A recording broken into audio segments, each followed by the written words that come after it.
friends, my name is Kate. Welcome to Gould by Design.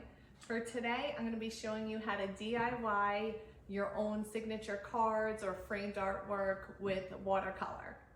I got both of these at the dollar store.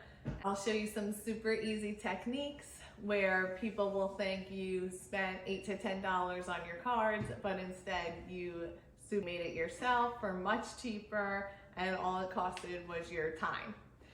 So let's get started. Before we get started, don't forget to like and subscribe. Thank you so much.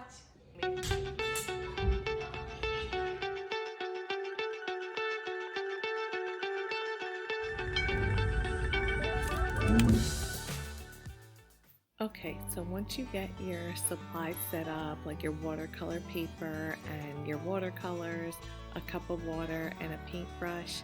I like the pointier paintbrushes. I find it gives you more control. You can then get some painter's tape. The blue or the green doesn't matter. And start cutting out your shapes, whatever you desire. I cut out some vertical chunks out of the center of the heart so that I can write the word love through the middle. You can cut them, make them horizontal. You can cut out different shapes. Really just be creative, whatever you want to do. Next, pick your color. I chose two different colors that kind of complement each other for each side of the hearts. And then I started a little darker edge on the outsides and then blended with water going inside. And just see how it looks, like see what you like. If you want to make it a little darker or shade it in different areas, you totally can. And then once you're done, you pull off the painter's tape.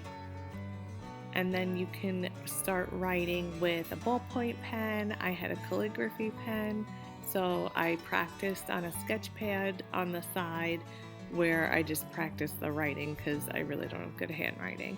But I just tried to make it look as fancy as I could. And then you can outline the hearts. It doesn't have to be perfect. It actually looks better and it looks handmade if the black ink is a little off from the watercolor.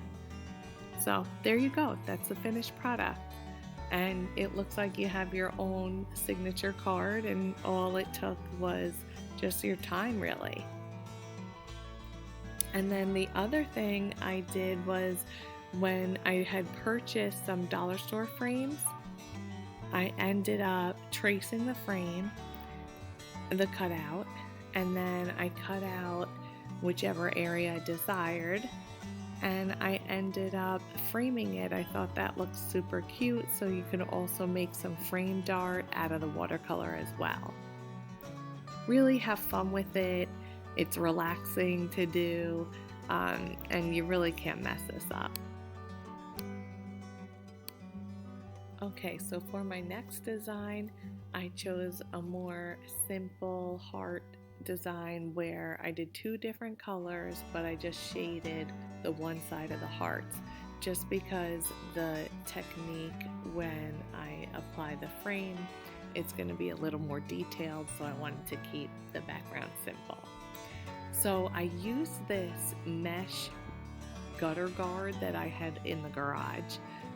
I checked on Amazon and they also have these mesh canvases that are super cheap that you can get, but really you can use chicken wire, you can use whatever you have around the house if you want this type of look. So I started with the Mondo Llama, the metallic paint, and I just dabbed it with a sponge, and then I applied it to the mesh guard, and I just lightly applied it just so it wasn't dripping through, so I would get enough of that metallic on the wire. And then I just pressed it down on the background to get some little detail of dots.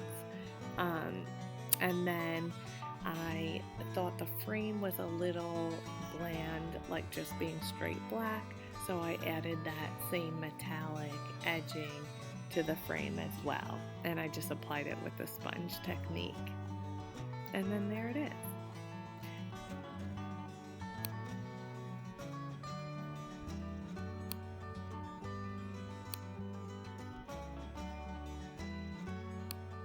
Now for my last design, I had these calligraphy stickers.